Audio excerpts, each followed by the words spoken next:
welcome back to Mega Man 4, Buster Only, No Death Run. And yeah, we just completed the doozy of a boss, Drill Man. I am so thankful he's gone. But now, the next stage up, decided by the 1d8 dice, is Skull Man. And if I recall, when I was playing this way back in my, tweens? This guy was actually kind of difficult for me to defeat, and his stage wasn't that easy either, but then again, my skills have definitely improved since then, and this could end up being quite easier than expected. So the first part of the stage is more or less, oh gosh, extra lives. I'm telling you, random number generation in this game is just very, very generous. But yeah, the first part isn't too bad. You just gotta make sure you shoot the balls that these cannons throw out. And here we get an enemy that's specific to Skull Man and later castle stages is Skeleton Joe. You think with the new Joe type enemy they'd spam it a lot more, but they don't. That prize goes to the ladybugs. But we also encounter the shield attackers, which, if I recall, this is the first iteration of shield attackers to appear in any Mega Man franchise game. And ever since then, they keep getting new variants, almost it seems like every single Mega Man game. New shield attacker variants. It's the enemy design that keeps giving. And oh my gosh, you are trying to give me some bad luck, aren't you there, Eddie? I'm telling you, extra lives, man. Right when I don't even need them in this challenge. So this is an interesting design setup.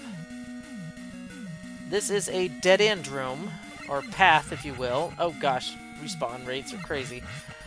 But the only prize, of course, being the E-Tank.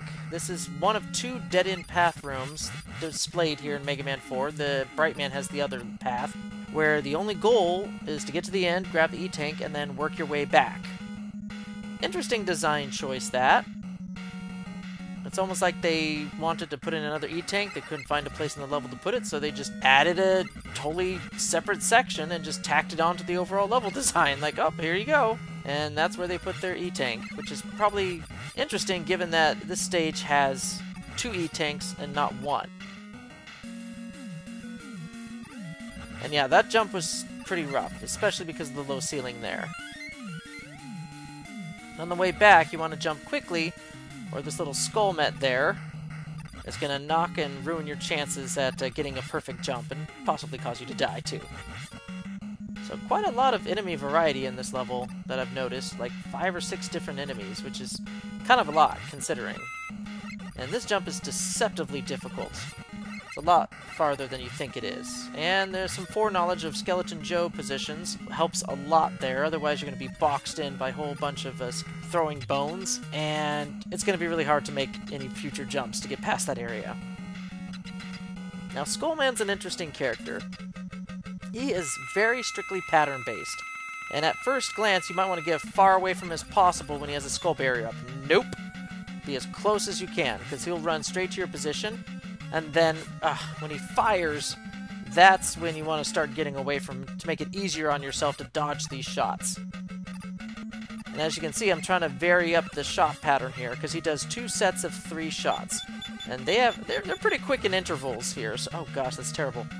So, you definitely want to break it up to at least 2 shots across the ground and 1 shot in the air, so it makes it easy to time the jumps in between them.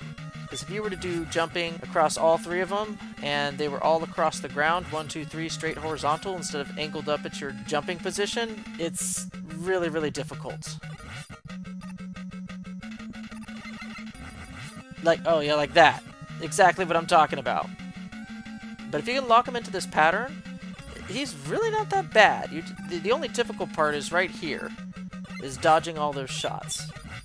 So the less mistakes you can make here, the better your chances are in fighting him again during the robot rematch stages. Because honestly, with a pattern like this, he should be one of the bosses you go to restock energy, your health, rather than lose it. Like Drill Man, like he's one I would go after first, then maybe tackle Skull Man, and then if I do it perfectly, whew, he's gone. If I do him perfectly, I recover energy on this battle, so like he would be a recovery battle rather than, oh, dear God, can I make it through in 1 life bar battle, like Drill Man would be. I mean, Drill Man is literally so far the worst out of these 2 Robot Masters I've faced so far.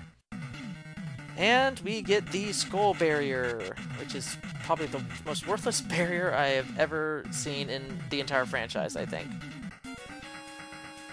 I mean, yeah, I think using the Skull Barrier on Dive Man actually makes him harder. So even as a weakness, it sucks.